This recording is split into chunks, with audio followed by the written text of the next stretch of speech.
देखो भाई लोग, जन आधार कार्ड की ये फैमिली केवाईसी अगर सीधे सीधे हो रही होती तब तो ठीक थी, लेकिन ये तो परेशानी की वजह बन गई है। आप एक तो कोई भी काम नहीं कर सकते जब तक आप ये केवाईसी नहीं करेंगे। तो अब केवाईसी अगर करने की कोशिश करेंगे तो किसी भी परिवार के किसी न किसी सदस्य के साथ तो आधार कार्ड में मोबाइल नंबर लिंक नहीं होंगे। तो अगर आप उस सदस्य की केवाईसी करेंगे तो ऐसा नहीं है कि आपको बायोमेट्रिक के लिए वहां पर 2-3 बार ऑप्शन मिल जाएंगे।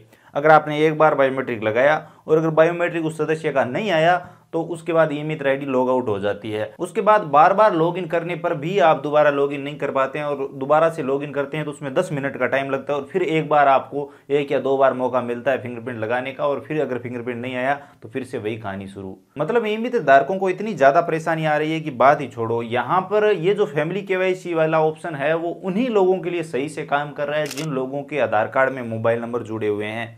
इसी के साथ आप सबको ये भी बता देना चाहता हूं कि अगर जन आधार कार्ड में मान लीजिए 5 सदस्य है, 2 सदस्य की केवाईसी आपने अभी कर दी, 3 बकाया रह गए, चलो बाद में करेंगे, तो 1-2 दिन का अगर टाइम निकल जाता है तो वो 2 सदस्य की आपने जो केवाईसी की है वो भी हट जाती है, उनकी भी दोबारा करनी पड़ेगी। तो ये भी देखने को मिल रहा है। इसी के साथ अभी एक नई परेशानी सामने आई है जिसमें कहा गया है जैसे ही आप केवाईसी करते हो तो वहां पर कहा जाता है कि आप जिस सदस्य को सिलेक्ट करके केवाईसी कर रहे हैं इसके साथ ये आधार नंबर लिंक कर दिए जाएंगे। इसी के साथ अगर इस सदस्य के डॉक्यूमेंट अपलोड नहीं हुए तो अपडेट करने के बाद जांच के दौरान इसे रिजेक्ट किया जा सकता है, यानी कि ये केवाईसी रिजेक्ट की जा सकती है। और यहां पर मैं आप सभी को बता देना चाहता हूं कि राजस्थान में तो शायद ही कोई ऐसा परिवार है जिसके सभी सदस्यों के साथ कंप्लीट डॉक्यूमेंट अपडेट हो। डॉक्यूमेंट अपडेट नहीं है भैया तो सबके रिजेक्ट हो सकते हैं, और बहुत सारे लोगों के रिजेक्ट हो भी रहे हैं। तो ये भी एक बड़ी परेशानी आ रही है।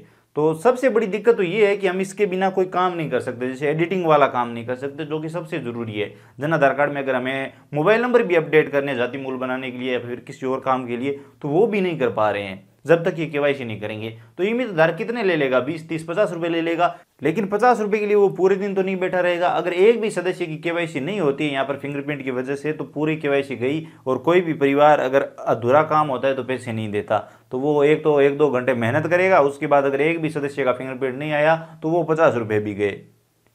तो ये परेशानी आ रही है। सोचा था कि कुछ आमदनी होगी, लेकिन आमदनी क्या, जो हो रही थी वो भी बंद हो गई है। तो आपको सीधा सीधा बता देता हूँ, आपके पास 2 रास्ते हैं। ई मित्र धारकों के पास 2 रास्ते हैं। या तो आप राजस्थान संपर्क में कंप्लेन करें 181 पर, या फिर DOIT को मेल करें। अगर सभी करेंगे तो कुछ हो सकता है।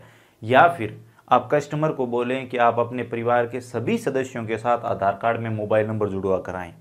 मोबाइल नंबर अगर जुड़े हुए होंगे तो आपको केवाईसी करने में कोई दिक्कत नहीं आएगी। और इसी के साथ अगर आधार कार्ड वो अपडेट करवा के आएंगे तो सारी डिटेल भी वो खुद से चेक कर लेंगे कि किसके आधार कार्ड में क्या नाम है, क्या डेट ऑफ बर्थ है। नहीं तो फिर वो सिर दर्द अलग से बन जाएगा आपका। आपको बोला जाएगा कि ये नाम आपने गलत कर दिया, आपने ये केवाईसी की थी, ये नाम और ये डेट ऑफ बर्थ मेरी गलत कर दी, मेरी तो ये थी ही नहीं। तो इससे अच्छा है कि आप आधार कार्ड अपडेट करने को बोले, सबको बोले कि आप अपने आधार कार्ड में मोबाइल नंबर जुड़वा कराएं। जाति और मूल बनवाना है या फिर जन आधार कार्ड में राशन चकने के लिए कोई भी मोबाइल नंबर अपडेट करवाना है तो बड़ी परेशानी आ रही है। उनको बोलते हैं पहले पूरे परिवार को लेके आओ क्योंकि आपके आधार कार्ड में मोबाइल नंबर नहीं जुड़े हुए। फिर फिंगरप्रिंट नहीं आते हैं तो बोलते हैं जाओ पहले मोबाइल नंबर अपडेट करवा के आओ। तो आधार सेंटर नज़दीक में है नहीं।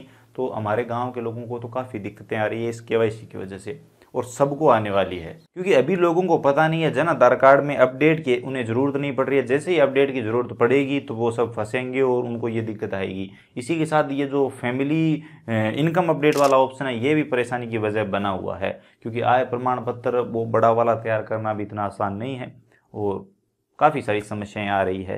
तो आपकी इसके बारे में क्या राय है? क्या आप DOIT को मेल करने वाले हो या फिर राजस्थान संपर्क में कंप्लेन या फिर ग्राहक को ये बोलने वाले हो कि आप पहले जाकर आधार कार्ड को अपडेट करवा के आइए?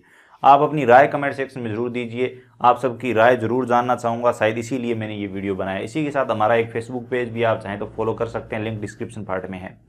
तो आज की वीडियो में यही आप सबको बताना था। परेशानी बड़ी थी तो मैंने सोचा आप सबके साथ शेयर करें, आपकी राय जानें। और वीडियो पसंद आया तो लाइक करिए, अपने दोस्तों के साथ शेयर करिए। चैनल पर नए हो तो सब्सक्राइब करके बेल आइकन प्रेस कर सकते हो। इसके अलावा अगर आपके मन में और कोई सवाल या सुझाव है, आप अपना कुछ भी ओपिनियन देना चाहते हो तो आप कमेंट सेक्शन में लिख सकते हो। चलिए मिलते हैं अगली वीडियो।